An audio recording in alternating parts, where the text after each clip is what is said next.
Hi, and welcome to another LRCC Soundbite. If you've been watching these recently, you'll know that I'm working my way through some of the oldest stories of people in the Bible. Last week, I introduced you to a guy called Moses, born at a time when baby boys in the nation were being killed because the Pharaoh of Egypt, in the land where they were living at the time, he wanted to keep the growth of them down. But Moses was saved and he grew up safely. I'm going to continue looking at this same guy, Moses, over the next several weeks on the run-up to Easter. In the church, we call this time of preparation for Easter Lent. So today is the second week of Lent, and we're going to use this time to think about salvation, saving people, and what Moses can teach us of that. Last week, our innocent baby was saved from being killed. This week, Moses, he's grown up. In fact, he's more than just grown up. After being brought up in the palace, he ended up having to run away and live in exile. He's been away for some time, and this story takes place when he was 80 years old. Yes, 80. Moses had been working as a shepherd for his father-in-law for probably around 40 years. One day, he's out there with the sheep and takes them a little way up one of the mountains in the area. As he's going, he sees a bush that's on fire. Not an uncommon sight in such a hot and arid land. As he moves closer, though, he sees that there's something about this that's a bit odd. The bush doesn't seem to be burning up. It's definitely on fire, but it's staying on fire and it's not turning to ash. So he goes to take a closer look. As he gets closer, he hears a voice calling from the flames. It's calling his name. So Moses goes close, and the voice tells him that this is the God of Abraham, Isaac and Jacob. The God of Moses' ancestors is speaking to him. God tells Moses, "Take off your sandals because this ground is holy." Understandably, Moses is a bit scared and confused, but he still does it. He takes off his sandals and listens to what God has got to say. They ended up having quite a conversation.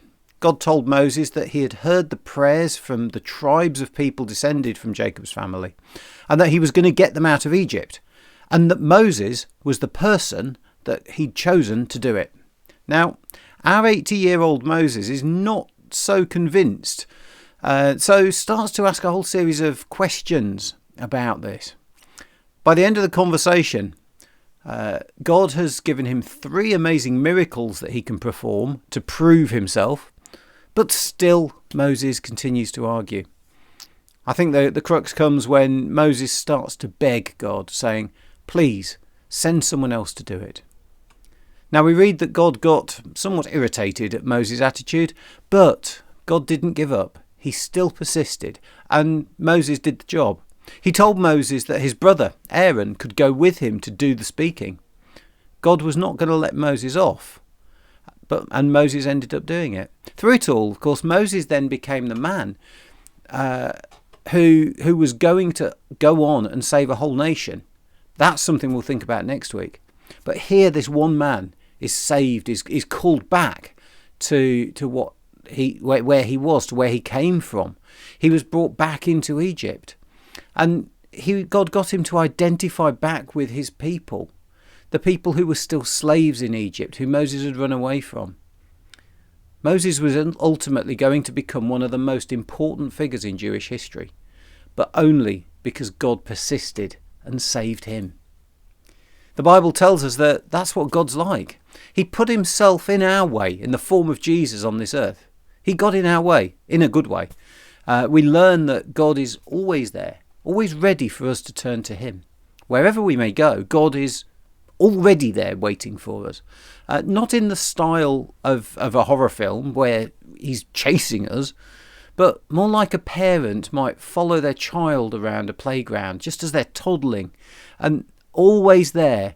If they turn and need them, God will always be there, in the right place. He's there right now, just where you need him, and will always be there, should you ever want to talk to him or turn to him. As always, if you want to find out more about that, do get in touch or come and see us one Sunday afternoon. God bless you, and I'll see you next time.